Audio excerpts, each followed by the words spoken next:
একটা শিক্ষা লুকাইয়া আছে, আপনারা অন্তত বুঝতে পারবা যে ইমাম সাহেব তার স্ত্রীর কিতাব হইতা যে মাস্তান যুবকে খুব প্রস্তাব দিছে, এই প্রস্তাবের মাঝে তাই রাজি নিবার লাগে স্ত্রীকে আদেশ করা। ইমাম সাহেব স্ত্রী ফরমাইলেন, আপনি আমার শরীয়ত এই এলাকার প্রসিদ্ধ ইমাম, অথচ একজন মাস্তান যুবকে পুরো প্রস্তাব প্রদান করেছে আমারে, আর আপনি আমার স্বামী জান হওয়া সত্ত্বে একদিক দিয়ে আপনি আমার স্বামী জান, আর অন্যদিক দিয়ে আপনি এলাকার প্রসিদ্ধ একজন ইমাম, কিন্তু আপনি আমার আদেশ কথা একটা মাস্তান যুবকের প্রস্তাবের মাঝে রাজি হওয়ার লাগে আপনি আমার আদেশ কথা। ইমাম সাহেব তখন নিজ স্ত্রীর ফরমাইলা যে আমার স্ত্রী, আমি তো জানি আর রাসূল প্রস্তাব এটা বাদহাম, তারপরে আমি তোমার যে রাজি হওয়ার লাগে কইয়া, এই রাজি হওয়ার লাগে আমি তোমার কইয়া নেমনে কইয়া না, আমি কারণ মাঝে একটা শর্ত রাখছি, যে শর্ত সাপেক্ষে তুমি তার এই প্রস্তাবের মাঝে রাজি হইবা। ইমাম সাহেব দিয়ে ফরমাইলা, আমার স্বামী জান, কি এমন শর্ত যে শর্তের কারণে আমি এই মাস্তান যুবকের প্রস্তাবের মাঝে রাজি হইলাম? ইমাম সাহেব তখন ফরমাইলেন, পরবর্তীতে তোমার কাছে যখন এই মাস্তান আইব, আয়া তার প্রস্তাবের বিষয়ে তোমার কাছে জানার লাগে চাইব, রেজাল্ট চাইব, তুমি তখন তার কাছে এই শর্তটা প্রদান করিও, এই কথাটা জানিয়ে দিও,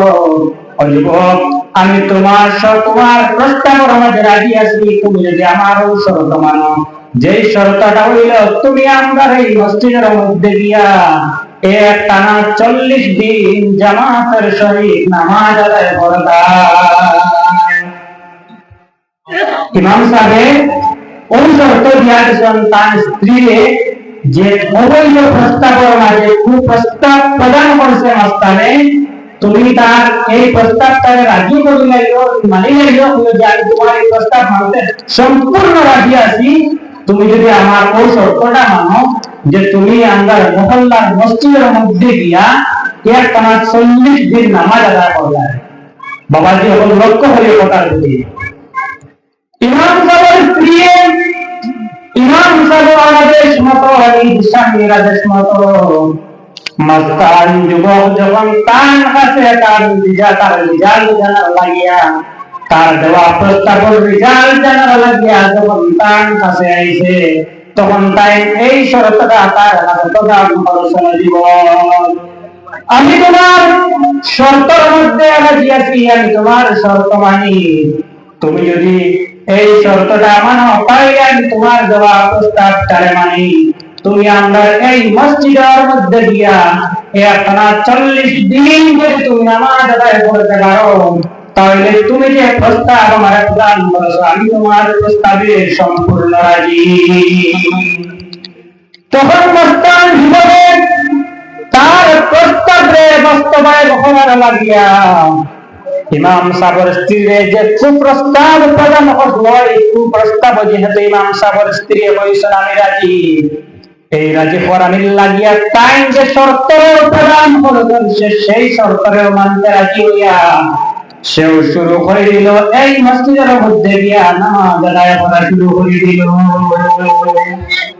মসজিদের মধ্যে গিয়ে যখন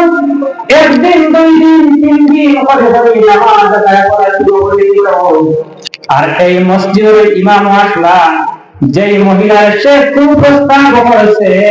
এই মহিলার স্বামীও আসলা এই মসজিদের ইমাম। ইমাম যখন দেখলাম তার স্ত্রী কুপ্রস্তাব করা যুবক মসজিদের মধ্যে নামাজ আদায় করা শুরু করে দিতে, ইমাম সাহেব তার হেদায়েতের লাগিয়া আল্লাহর কাছে দোয়া আরম্ভ করা শুরু করে দিলাম। এইভাবে করতে করতে যেহেতু তার শর্ত আসলো একটানা 40 দিন সে নামাজ আদায় করতো,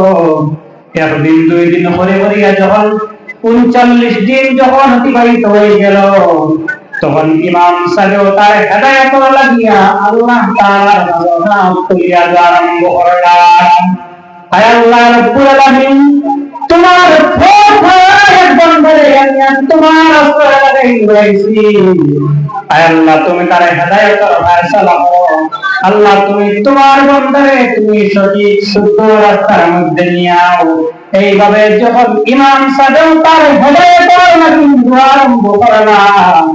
তখন ওই যুবকের যখন 40টা দিন তার 39 দিন অতিবাহিত হয়ে যখন 40 দিন পড়ে গেল,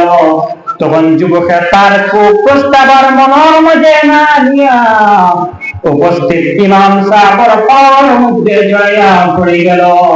আর পড়িয়া কান্দা আরম্ভ করল, হুজুর আমি একটা বিরাট ভুল করিলেছি, আমি চরম অন্যায় করিলেছি, আমি আপনার কাছে মাফ চাইয়া, আমি আমার করা ভুলের কারণে আপনার কাছে ক্ষমা চাইয়া, আমি মাফ চাইয়া মেহরবানি করিয়া দয়া করিয়া আপনি আমারে